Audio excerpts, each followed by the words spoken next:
A in-state matchup, a ranked team, nationally televised game. Just what kind of stage is this setting for your team?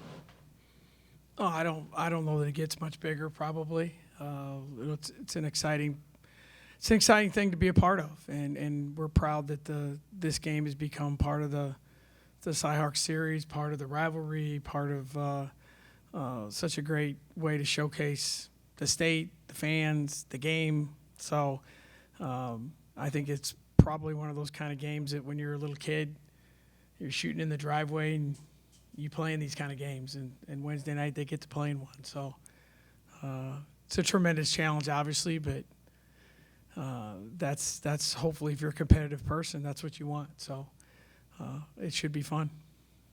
I know in the past you'd always said, Lexi was going to draw the assignment when it came to Caitlyn, and you always had a pretty direct answer how to guard her. I guess maybe you don't want to shed too much light, but as much as you want to, how do you plan to guard her? Or who draws that assignment? Yeah, I think probably it's going to be a lot of people. She's unguardable. In my lifetime, I don't know that I've said that about a lot of people. She has the ball in her hands all the time. I mean, there's been a lot of great teams and a lot better coaches than me that have not been able to figure it out. And we're not going to figure it out by Wednesday. So you have to do the best you can, figure out ways to limit the damage, be very disciplined on how you approach it. And I think the challenge becomes you get so consumed by one player you forget the others, and that's a huge mistake. This is an experienced team, and they're just not experienced. They're a good, experienced team. Last year they're playing the national championship game. Most of our kids are worried about senior prom. So it's a little bit different world, but you do the best you can. But like I said, I don't know that there's anything you can do we're gonna stop her or shut her down, or whatever term you want. It's not possible in my mind, and I think that's speaking from 4 years of evidence. How much does matchup and previous games kind of go out the window in a sense when it becomes a rivalry game? Because I know you've said in the past, weird things happen in these type of games, and Right. You've always talked about guys like John Neal Right. emerging and showing up out of Sure. nowhere. Just how much does that play a part, like in a game like this year, possibly? Oh no, I think it does in a lot of times where there's someone who makes a play that not that they're not capable of it, but that's not who you anticipate making it, and because you're so consumed by the players who are the featured players going into the game. So yeah, it happens, and certainly when it does, I think it does. It can impact the game, and you never know who that's going to be, and hopefully you're in a position where when someone does make that kind of play that you have a chance to be successful. So I think our team is I do think they're excited about the challenge. I think they understand it, but you're right. I think hopefully there's someone that makes a play, a shot that at the right time. It's Inez hitting a three against Baylor. It's Mo hitting the three against UConn. We all have those memories that are just ingrained and seared in our brains, and that's what makes sports so special. And certainly hope it happens on your side and not the other side. Bill, I know you've talked about this in the past, but when you first got here, first season you didn't play them, and they hadn't played since '89, I think. How much did you lobby? Obviously, by the second year you're playing, and it's regular again, even pre-Cyhawk auspices over it. Mm-hmm. And you guys were competitive right away, and was probably key to making sure that this would remain a rival. Can you just retrace those steps a little bit? Yeah, I mean, real quickly, when we got the job, we were not on the schedule, and I was told they basically didn't want to waste their time with us because we were so bad. And my thing to our administration and Angie Lee, who was the head coach at Iowa at the time, I don't care how bad we are or perceived to be or how bad you're going to beat us, this game has to be played. It's Iowa State and Iowa. Come on now. And we started playing, and we were fairly competitive early and just kind of hung around, and it's turned out to be, everyone says a rivalry means it's pretty even over time, and I think this one's pretty even over time. I don't know exact numbers, but it's probably split right down the middle or close to it. So I think that's the definition of it. Two good programs, two great schools in a state that really embraces women's basketball. And the game has gotten to the point where I think it's one that people pay attention to who are not women's basketball fans. They're fans of the universities. And it's a game that's nationally televised. So I think both teams, both schools, both administrations should take great pride in that. I know we do, and I'm sure they do too. Well, I was going to touch on that real quick too, because it's not the first time, but again, nationally televised again, sellout crowd. Obviously, a lot of factors go into that, but I mean, just does the growth of this game, I want to say, kind of mirror the growth of the women's game in prominence, just because it's become, people pay attention to it nationally again, and the women's game has grown. Yeah, I think the women's game has grown. Obviously, there's a real niche part of the population that embrace it and love it. And I to be honest with you, I think the love or the people who are interested in the women's game, the Iowa programs and series were before it became fashionable. We were already doing it. Their fans embraced their team. Our fans embraced our team. And, yeah, it's grown. And Caitlyn Clark is a huge reason for that. But I'd like to think that what both of us were doing kind of predated that a little bit. Certainly it's exploded lately. But it's fun to be a part of, and it's an exciting thing that this game has gotten that kind of attention. Not just, you're right, Rob, not just Wednesday, but many years, last year and before that too. Coach, where does a home Hilton Coliseum sold-out Cyhawk game rank on your favorite types of games to coach?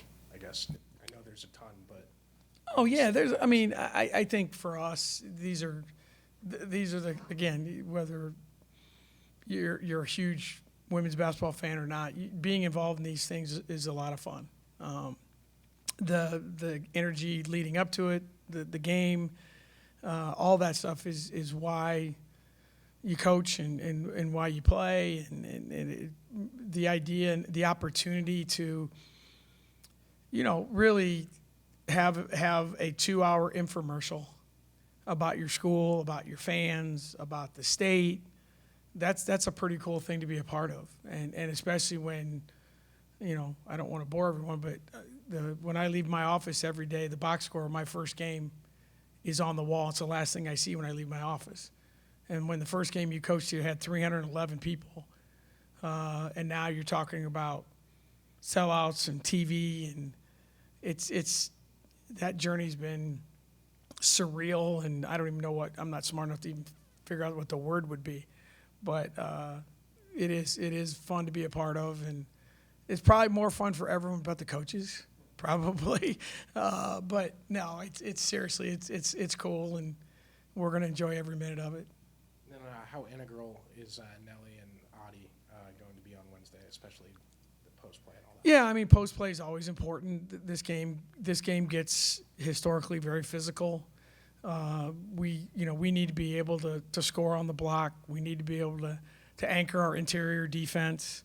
Hopefully we can create some situations where we can get some baskets around the goal, because their perimeter defense is really, really good. I'm a huge Kate Martin fan. I think she's playing at a really, really high level, and she has great experience, and she's the kind of kid that is does exactly what that team needs when they need it, and that's a tribute to her and the way they're coached. So, but yeah, Audie and Nelly have to give us something, and hopefully, again, we haven't had that in a while in this series. We've always been, that's the one spot historically has been a glaring mismatch. I don't think it's a glaring mismatch this year, so hopefully that's something we can find some positives. What needs to happen to try and slow down Caitlyn Clark and the Hawkeyes? Does she get food poisoning or nothing? Nothing. I don't want anything bad. Just maybe not feel great for 2 hours. Yeah. I like I said, I don't. I'm not going to say she's the best player I've ever coached against because we've coached against Brittany Griner and Maya Moore, and she's on the Mount Rushmore though. And I don't know that there's. I think the biggest thing is we stress, don't commit silly fouls. Don't give up a lot of really easy transition baskets. She's going to hit a logo three. So if I'm the Pioneer people, get your camera ready. She's going to hit one. It is what it is, and that's what happens when you play great players. So we have to control what we can. She's going to do what she does. The other kids are going to do what they do. It's just we have to manage our emotion, control what you can, play the game the way we need to play it, and hopefully hang around long enough where you have a chance to win at the end. Coach, for Susan Harmon, can you talk about how prepared Kelsey Jones was to start college play and describe her role on this team? Hello, Susan, wherever you are. One of my all-time favorites. Kelsey Jones was more than ready to come to this level. You just have to know the family she grew up in and the competitive nature of the family. She's a very skilled kid. And I've said this many times. She wants to be Kelsey Jones, great player, not Kelsey Jones, oh, by the way, the little sister of Ashley Jones. And I think that says a lot about her. And, she comes in as a freshman and is starting against Iowa, in her 8th college game. That says a lot about her, too. So we're lucky to have her, and I think she's going to do a lot of great things here. I'm going to stick with freshmen. How have you seen Audie grow just through the first 8 games? No, Audie's made a tremendous change. The word, it's funny you say the word grow because that's her word. Like she'll say to me, Coach, we're growing today. We're growing today. Every day is a little bit of growth. I think the first thing is her conditioning level, the pace that she has to play at the collegiate game, the physicality of the collegiate game. She's played against people like Sarah most of her life, so she hasn't had to deal with the size. Not that Sarah wasn't a great player and tough-minded and whatever, but that's a big adjustment, especially for a post player. But she's got great hands. She's got great feet. She's got a great demeanor and understands that the things that we're trying to ask of her. So, and she's just such a good person. I tell people all the time, if every room she walks into, within 10 minutes, everyone wants to talk to her. She's just that kind of person. So she enjoys this. And I'm sure she's excited for this game. And, everyone is, but it seems like the in-state kids have a little extra heartbeat when you come to, when you get into these kind of games. So I really, really am proud of her. And I think every day she gets better. And as long as she stays on her conditioning track that she's on, her minutes will go up, and that means her numbers will go up as well. Tommy asked about her recruitment process, and obviously Iowa wanted her to. Just how big of a recruiting win was that at the time when she said she was going to be a Cyclone? Literally and figuratively a big one. We recruited her maybe as hard as we've recruited anyone in a long time. Like I said, obviously her skill set, her position of need, but for us, it was more her personality. It was more her ability to be someone that impacts your university, your program on a daily basis, not just the 32 nights that you go play games. So yeah, it was a big for us. And we are Iowa State University, and our goal is to always recruit the best players in the state. And I'm sure Iowa would say the same thing. So it was a lot of work by a lot of people, but we were we were very lucky. She committed to us.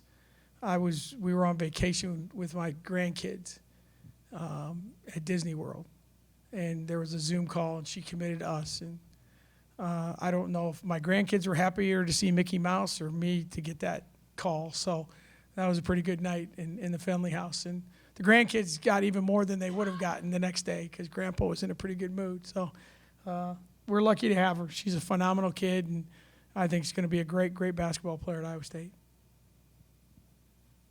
Thank you, everyone. Appreciate your time.